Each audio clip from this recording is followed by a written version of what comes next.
I knew the evening was going downhill the moment the spoon slipped from my trembling hand and clattered against the dinner plate.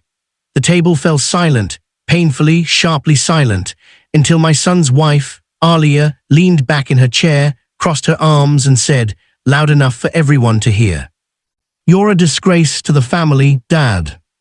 The words sliced through the room. My grandchildren froze.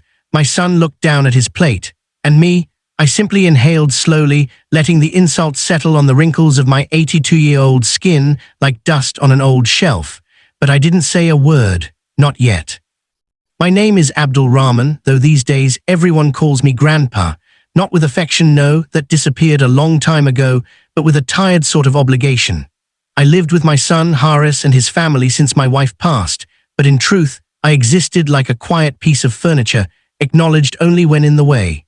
Over the years, my hands had begun to shake, my hearing had softened, and my steps had slowed. Maybe that's why Alia looked at me the way she did, like I was a burden she never agreed to carry. But she never knew me when I was young, strong, respected, needed. She only saw what I had become. The dinner table was set beautifully that evening, gold-rimmed plates, cloth napkins, fresh naans steaming in baskets. It was Alia's special family dinner, something she claimed she organized to bring everyone together. But when she snapped at me, there was nothing together about it. Even the walls seemed embarrassed. I glanced at her. "Disgrace," I repeated softly. Haris cleared his throat in warning.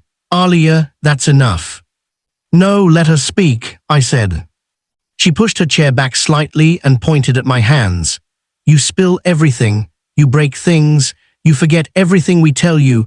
Every day I have to clean up after you like you're a child. This house isn't a nursing home, Dad." I heard a small gasp. My youngest granddaughter, Maha, only 10 years old, her big eyes filling with tears. "And that did it." Not the insult, not the humiliation, not even the anger in Alia's voice, but the sadness in my granddaughter's eyes.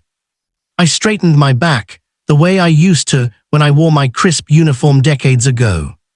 "Let me tell you a story," I said. "You speak as if I have never cleaned a mess in my life," I began, my voice steady. Everyone looked up, confused.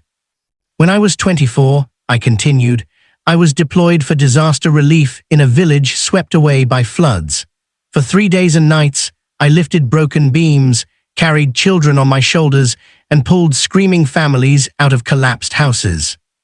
Alia blinked. She had never heard this.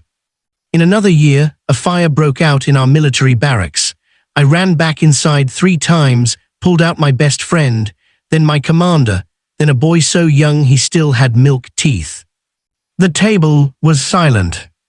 "And when Haris was born," I said, "I worked double shifts for months, slept 3 hours a day, not because I was a disgrace, but because I was determined that my son would never grow up hungry." My son's eyes filled with sudden, wet regret. "But time," I lifted my trembling hands, "has its way with all of us. No one stays strong forever," I said. "One day Haris may shake like me. One day you may forget things, Alia. And when that day comes, I hope someone shows you the gentleness you forgot to show me tonight." Alia's face turned pale. She stared at her hands, speechless for once. I took a deep breath. "But let me tell you what disgrace really means. A disgrace is not someone who grows old. A disgrace is someone who forgets the people who raised them." Haris shut his eyes. Alia's chin quivered. "And as for spilling things," I said, "yes, my hands fail me. But I spent a lifetime using these hands to protect this family, to earn for this family, to raise this family. If they tremble with history." No one spoke for a while, not even the children. Finally, Haris stood up, came to my side, and knelt beside my chair. I felt his head rest against my arm, the way he used to as a boy. "Dad, I'm sorry." Then, to my surprise, little Maha rushed over and hugged my legs. Alia hesitated the longest, but when she finally stood, her voice cracked. "I didn't know," she whispered. "I never asked. I'm ashamed of what I said."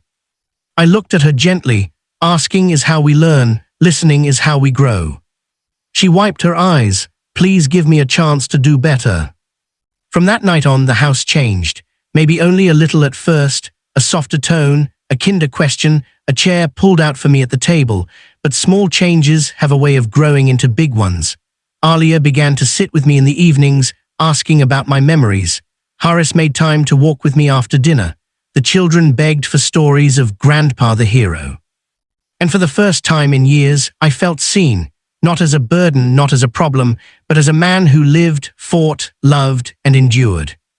I didn't need an apology. I didn't need praise. I didn't need a medal for the life I had lived. I just needed my family to remember that old age is not a disgrace.